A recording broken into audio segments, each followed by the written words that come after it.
Explosion सीगे ਜਿਹੜੇ ਉੱਪਰ ਜਿਹੜੀ ਹੈਰੀਟੇਜ ਸਟੇਜ ਜਿੱਥੇ ਅਸੀਂ ਖੜੇ ਹੈਰੀਟੇਜ ਸਟਰੀਟ ਦੇ ਵਿੱਚ ਇੱਥੇ ਲੋ ਇੰਟੈਂਸਿਟੀ ਐਕਸਪਲੋਜਨਸ ਹੋਏ ਹੈਗੇ ਸੋ ਅਸੀਂ ਇਸ ਦੀ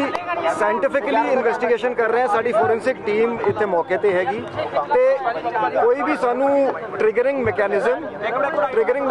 ਜਾਂ ਡੈਟੋਨੇਟਰ ਨਹੀਂ ਮਿਲਿਆ ਹੈਗਾ ਮੌਕੇ ਤੇ ਜਿਸ ਤੋਂ ਇੰਜ ਜਾਪਦਾ ਹੈਗਾ ਕਿ ਕਿਸੇ ਕੰਟੇਨਰ ਦੇ ਵਿੱਚ ਐਕਸਪਲੋਸਿਵ ਮਟੀਰੀਅਲ ਰੱਖ ਕੇ ਜਿਹੜਾ ਹੈਗਾ ਉਹ ਐਕਸਪਲੋਜਨ ਕੀਤਾ ਗਿਆ ਹੈ absence of triggering mechanism means that it is a crude kind of a device ਅਸੀਂ ਇਸ ਨੂੰ ਪੂਰੇ ਡੀਪਲੀ ਇਨਵੈਸਟੀਗੇਟ ਕਰਾਂਗੇ ਅਸੀਂ ਕੋਈ ਐਂਗਲਸ ਰੂਲ ਆਊਟ ਨਹੀਂ ਕਰ ਰਹੇ ਹੈਗੇ ਪ੍ਰੀਲਿਮਿਨਰੀ ਦੋ ਤਿੰਨ ਗੱਲਾਂ ਮੈਂ ਕਹਿਣਾ ਚਾਹਾਂਗਾ ਕਿ ਇਹ ਕਿਸੇ ਦੀ ਮਿਸਚਿਫ ਹੈਗੀ it is too early to say ਕਿ ਇਟ ਇਜ਼ ਮਿਸਚਿਫ ਜਾਂ ਇਟ ਇਜ਼ ਟੈਰਰ ਐਂਗਲ ਜਾਂ ਕਿਸੇ ਦਾ ਪਰਸਨਲ ਐਂਗਲ ਹੈ ਸੋ ਅਸੀਂ ਕੋਈ ਵੀ ਐਂਗਲ ਰੂਲ ਆਊਟ ਨਹੀਂ ਕਰਾਂਗੇ ਅਸੀਂ ਸਾਰੇ ਐਂਗਲਸ ਤੋਂ ਡੀਪਲੀ ਇਨਵੈਸਟੀਗੇਟ ਕਰਾਂਗੇ explosives are very crudely made very crudely assembled ਜਿਹੜੀ ਡਿਵਾਈਸ ਹੈਗੀ ਟ੍ਰਿਗਰਿੰਗ ਮੈਕੈਨਿਜ਼ਮ ਕੋਈ ਨਹੀਂ ਮਿਲਿਆ ਹੈ ਡੈਟੋਨੇਟਰ ਕੋਈ ਨਹੀਂ ਮਿਲਿਆ ਹੈ ਸੋ ਇਸ ਦੇ ਨਾਲ ਹੀ ਮੈਂ ਦੋ ਤਿੰਨ ਗੱਲਾਂ ਜਿਹੜੀਆਂ ਕਹਾਂਗਾ ਕਿ ਪੰਜਾਬ ਪੁਲਿਸ ਪੂਰੀ ਤਰ੍ਹਾਂ ਸક્ષਮ ਹੈ ਤੁਸੀਂ ਜਿਵੇਂ ਇੱਥੇ ਖੜੇ ਹੋ ਆਵਾਜਾਈ ਲੋਕਾਂ ਦੀ ਜਿਹੜੀ ਹੈਗੀ ਐਵਰੀਥਿੰਗ ਇਜ਼ ਨਾਰਮਲ ਸੋ ਮੈਂ ਲੋਕਾਂ ਨੂੰ ਅਸ਼ੋਰ ਕਰਦਾ ਹਾਂ ਕਿ ਅਸੀਂ piece harmony law and order ਬਣਾ ਕੇ ਰੱਖਾਂਗੇ ਨੰਬਰ 2 ਫੇਕ ਰਿਊਮਰਸ ਦੇ ਵਿੱਚ ਕਈ ਵਾਰੀ ਲੋਕੀ ਗਲਤ ਗੱਲਾਂ ਕਹਿੰਦੇ ਆ ਸਾਡਾ ਫੈਕਟ ਚੈੱਕ ਕਰੋ ਸਾਡੇ ਸੋਸ਼ਲ ਮੀਡੀਆ ਹੈਂਡਲਸ ਹੈ ਅਸੀਂ ਆਫੀਸ਼ੀਅਲੀ ਰਿਲੀਜ਼ ਕਰਾਂਗੇ ਥਰਡਲੀ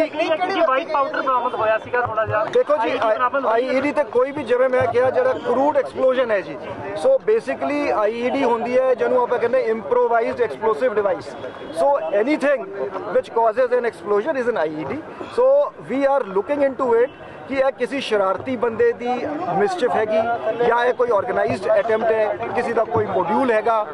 इसकी टाइमिंग जी हैगी उसकी की सिग्निफिकेंस है सो इन्वेस्टिगेशन दे विच असी टैक्नीकली CCTV फुटेज लेके टैक्नीकल मीनस तो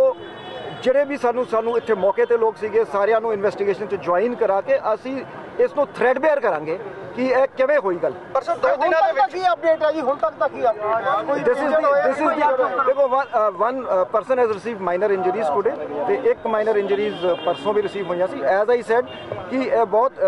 ਲੋ ਇੰਟੈਂਸਿਟੀ ਐਕਸਪਲੋਸਿਵ ਸੀਗਾ ਮੇਰੀ ਇੱਥੇ ਜਿਹੜੀ ਪ੍ਰੈਜ਼ੈਂਸ ਹੈਗੀ ਮੈਂ ਦੋ ਚੀਜ਼ਾਂ ਕਰਕੇ ਇੱਥੇ ਆਇਆ ਇੱਕ ਤੇ ਲੋਕਾਂ ਨੂੰ ਅਸ਼ੋਰ ਕਰਨ ਦੀ ਕਿ Punjab police is there to keep the state secure and safe ਦੂਜਾ ਕਿਸੇ ਵੀ ਪੈਨਿਕ ਦੀ ਲੋੜ ਨਹੀਂ ਹੈਗੀ ਅਸੀਂ ਇਸ ਨੂੰ ਵਰਕਆਊਟ ਕਰਾਂਗੇ ਅਸੀਂ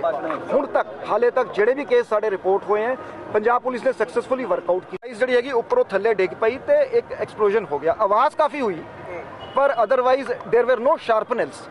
ਜਿਹੜੇ ਵਿੱਚ ਸ਼ਾਰਪਨਲ ਕੋਈ ਵੀ ਨਹੀਂ ਸੀਗੇ ਤੇ ਇੰਜਰੀ ਬਹੁਤ ਮਾਈਨਰ ਹੋਈ ਹੈ but yes loud noise was there ਪਰ ਸਰ ਜਦੋਂ ਸੈਕੰਡ ਬਲਾਸਟ ਹੋਇਆ ਤਾਂ ਡਿਪਲੋਇਮੈਂਟ ਨਹੀਂ ਸੀ ਇੱਥੇ ਸੀਪੀ ਸਾਹਿਬ ਤੁਹਾਨੂੰ ਡਿਟੇਲ 'ਚ ਬਰੀਫ ਕਰ ਦਾਂਗੇ ਅਸੀਂ ਸਾਰੇ ਐਸਪੈਕਟਸ ਨੂੰ ਦੇਖਾਂਗੇ ਕੇਸ ਨੂੰ ਟਰੇਸ ਕਰਾਂਗੇ ਫੇਕ ਰਿਊਮਰਸ ਤੇ ਨਾ ਜਾਓ ਇਹ ਕਿਸੇ ਦੀ ਮਿਸਚਿਫ ਹੋ ਸਕਦੀ ਹੈ ਅਸੀਂ ਪੰਜਾਬ ਦੇ ਵਿੱਚ ਪੀਸ ਤੇ ਹਾਰਮਨੀ ਨੂੰ ਡਿਸਟਰਬ ਨਹੀਂ ਹੋਣ ਦੇਵਾਂਗੇ ਕੁਝ ਲੋਕ ਸਰ ਆਇਡੈਂਟੀਫਾਈ ਕੀਤੇ ਗਏ ਨੇ ਇਸ ਮਾਮਲੇ ਦੇ ਵਿੱਚ ਕਿ ਕਿੱਥੋਂ ਇਹ ਰੱਖਿਆ ਗਿਆ ਜਾਂ ਚਿਮਨੀ ਦੇ ਵਿੱਚ ਜਿਸ ਤਰ੍ਹਾਂ ਤੁਸੀਂ ਸਕਸੈਸਫੁਲੀ ਵਰਕਆਊਟ ਕੀਤਾ ਹੈ ਤੇ this case will also B worked out sir Saturday ਜਿਹੜਾ ਬਲਾਸਟ ਹੋਇਆ ਸੀ ਫੋਰੈਂਸਿਕ ਟੀਮ ਨੇ ਉਹਦੇ ਵਿੱਚ ਪ੍ਰਾਇਮਰੀ ਕੀ ਦੇਖਿਆ ਗਿਆ ਜੀ ਉਹਦੇ ਵਿੱਚ ਲੋ ਐਕਸਪਲੋਜਨ ਜਿਵੇਂ ਮੈਂ ਜਿਹੜੀਆਂ ਗੱਲਾਂ ਕਹੀਆਂ ਕਿ ਸਾਨੂੰ ਮੌਕੇ ਤੋਂ ਡੈਟੋਨੇਟਰ ਨਹੀਂ ਮਿਲਿਆ ਜਦੋਂ ਕੋਈ ਵੀ ਜਿਹੜਾ ਹਾਈ ਐਕਸਪਲੋਸਿਵ ਹੁੰਦਾ ਹੈ ਉਸ ਨੂੰ ਡੈਟੋਨੇਟ ਕਰਨ ਲਈ ਡੈਟੋਨੇਟਰ ਯੂਜ਼ ਕਰਦੇ ਜਿਹਨੂੰ ਟ੍ਰਿਗਰਿੰਗ ਮੈਕੈਨਿਜ਼ਮ ਕਹਿੰਦੇ ਆ ਜਾਂ ਟ੍ਰਿਗਰਿੰਗ ਡਿਵਾਈਸ ਕਹਿੰਦੇ ਆ so no triggering device has been recovered from the spot so far so ਇਸ ਤੋਂ ਇੰਜ ਜਾਪਦਾ ਹੈ ਹੁਣ ਸਪੈਕੂਲੇਟਿਵ ਹੈ ਜੇ ਮੈਂ ਇਹ ਕਹਿੰਦਾ ਵੀ ਤੁਸੀਂ you will like to put words into my mouth ਕਿ ਪੋਟੈਸ਼ੀਅਮ ਜਿਹੜਾ ਉਹ ਕਲੋਰੇਟ ਤੇ ਉਹ ਸਲਫਰ ਹੁੰਦਾ ਹੈ ਸੋ ਮੈਂ ਇਹ ਨਹੀਂ ਕਹਾਂਗਾ because we are not sure we will go by the scientific ਹੁਣ it is although regulated ਹੈ but ਇਸ ਤਰ੍ਹਾਂ ਦੇ ਸਬਸਟੈਂਸਸ ਬਹੁਤ ਈਜ਼ੀਲੀ ਵੀ ਅਵੇਲੇਬਲ ਹੈ ਮਾਰਕੀਟ ਦੇ ਵਿੱਚ therefore ਅਸੀਂ ਇਸ ਨੂੰ ਸਾਰੇ ਐਂਗਲਸ ਤੋਂ ਦੇਖਾਂਗੇ ਕਿ ਲੋਕਲੀ ਪ੍ਰੋਕਿਊਰਡ ਕਿਸੇ ਮਿਸਚਿਫ ਮੇਕਰ ਦੀ ਹਰਕਤ ਤੇ ਨਹੀਂ ਹੈਗੀ ਕਿ ਸਟੇਟ ਦਾ ਮਾਹੌਲ ਵਿਗਾੜਨ ਲਈ ਇਸ ਤਰ੍ਹਾਂ ਦਾ ਪ੍ਰਭਾਵ ਦੇਣ ਲਈ ਸੋ ਅਸੀਂ ਡੀਪਲੀ ਇਨਵੈਸਟੀਗੇਟ ਕਰਾਂਗੇ ਸਾਰੇ ਐਂਗਲਸ ਤੇ ਸਰ ਟੈਕਨੀਕ ਕਿਹੜੀ ਵਰਤੀ ਗਈ ਸੀ ਦੇਖੋ ਜੀ ਉੱਪਰ ਜਿਵੇਂ ਹੈਰੀਟੇਜ ਜਿਹੜਾ ਪਾਰਕਿੰਗ ਹੈਗੀ ਇਹਦੇ ਉੱਪਰ ਜਿਹੜਾ ਹੈਗਾ ਜਿਹੜਾ ਸਾਰਾ ਗੜੀ ਸਟਰੀਟ ਜਿੱਥੇ ਅਸੀਂ ਖੜੇ ਹੈਗੇ ਇੱਥੇ ਉੱਪਰ ਕੰਟੇਨਰ ਦੇ ਵਿੱਚ ਜਿਹੜਾ ਹੈਗਾ ਐਕਸਪਲੋਸਿਵ ਰੱਖ ਕੇ ਇੱਕ ਥ੍ਰੈਡ ਜਿਹੜਾ ਹੈਗਾ ਥੱਲੇ ਲਟਕ ਰਿਹਾ ਸੀਗਾ so either some passer by has accidentally जिवें CCTV फुटेज इसी करके ਅਸੀਂ ਡੀਪਲੀ ਦੇਖ ਰਹੇ ਹੈਗੇ ਕਿ ਉਹ ਕਿਸੇ ਨੇ ਖਿੱਚਤਾ ਸੋ ਉਹ ਡਿਵਾਈਸ ਜਿਹੜੀ ਹੈਗੀ ਉੱਪਰੋਂ ਥੱਲੇ ਡਿੱਗ ਪਈ ਤੇ ਇੱਕ ਐਕਸਪਲੋਜਨ ਹੋ ਗਿਆ।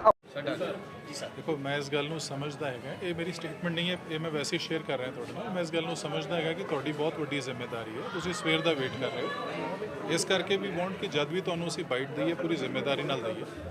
ਸੋ ਇੱਕ ਪ੍ਰੋਟੋਕਾਲ ਮੈਨੂੰ ਇਹ ਕਾਈਂਡ ਆਫ ਤੁਸੀਂ ਕੁਐਸਚਨ ਕਿਵੇਂ ਪੁੱਛੋਗੇ, ਕੌਣ ਪੁੱਛੇਗਾ, ਮੈਨੂੰ 2-3 ਕੁਐਸਚਨ ਜਿਹੜੇ ਪੁੱਛ ਲਓ ਮੈਂ ਜਵਾਬ ਦੇਵਾਂਗਾ। ਸਾਰੇ ਕੁਝ ਠੀਕ ਹੈ। ਜਿਹੜੇ ਬੰਦੀ ਘੰਟੇ ਵਿੱਚ 2 ਧਮਾਕੇ ਹੋਏ, ਸਭ ਤੋਂ ਪਹਿਲਾਂ ਜੋ ਵੀ ਆ ਬਰੀਫ ਕਰ। ਠੀਕ ਹੈ ਜੀ ਸਰ। ਸੋ ਹਜੇ ਤੱਕ ਦੇ ਜਿਹੜੇ ਜਿਵੇਂ ਕਿ ਤੁਸੀਂ ਸਾਰੇ ਜਾਣੂ ਹੈਗੇ ਹੋ,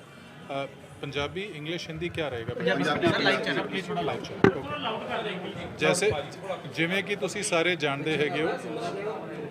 ਸਾਡੇ ਕੋਲ 5 ਮਈ ਸੈਟਰਡੇ ਤੋਂ ਲੈ ਕੇ ਅੱਜ ਸਵੇਰ ਤੱਕ ਇੱਥੇ ਜਿਹੜੀ ਹੈਰੀਟੇਜ ਸਟਰੀਟ ਹੈ, ਇੱਥੇ 2 ਲੋ ਇੰਟੈਂਸਿਟੀ ਬਲਾਸਟ ਹੋਏ ਹੈ। ਪ੍ਰਾਈਮਾ ਫੇਸੀ ਇਹ ਜਾਪਦਾ ਹੈਗਾ ਕਿ ਕਿਸੇ ਦੇਸੀ ਮਟੀਰੀਅਲ ਨੂੰ ਤਿਆਰ ਕਰਕੇ ਇੱਕ ਬੰਬ ਬਣਾਇਆ ਗਿਆ ਹੈਗਾ, ਛੋਟਾ ਬੰਬ ਬਣਾਇਆ ਗਿਆ ਜਿਹਨੂੰ ਐਕਸਪਲੋਡ ਕੀਤਾ ਗਿਆ। ਇਹਦੇ ਨਾਲ ਕੋਈ ਜਾਨੋ ਮਾਲ ਦਾ ਨੁਕਸਾਨ ਨਹੀਂ ਹੋਇਆ ਹੈਗਾ। ਇਹ ਜਾਪਦਾ ਹੈਗਾ ਕਿ ਇਹ ਲੋਕਲ ਪ੍ਰੈਪਰੇਸ਼ਨ ਹੈ, ਕਿਉਂਕਿ ਸਾਨੂੰ ਕੋਈ ਟੈਕਨੀਕਲ ਡੈਟੋਨੇਟਰ ਜਾਂ ਕੋਈ ਇਹੋ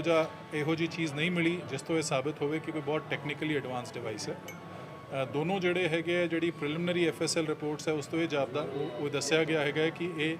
ਲੋ ਇੰਟੈਂਸਿਟੀ ਐਕਸਪਲੋਸਿਵ ਦਾ ਕੰਮ ਹੈਗਾ। ਇਸ ਸੰਬੰਧੀ ਸਾਡੀ ਇਨਵੈਸਟੀਗੇਸ਼ਨ ਔਨ ਹੈ। ਸਾਡੇ ਵੱਲੋਂ ਥਾਣੇ ਵਿੱਚ ਕੇਸ ਰਜਿਸਟਰ ਕਰ ਲਿਆ ਗਿਆ ਕੋਤਵਾਲੀ 'ਚ, ਤੇ ਹੁਣ ਇਸ ਤੇ ਇਨਵੈਸਟੀਗੇਸ਼ਨ ਔਨ ਹੈ।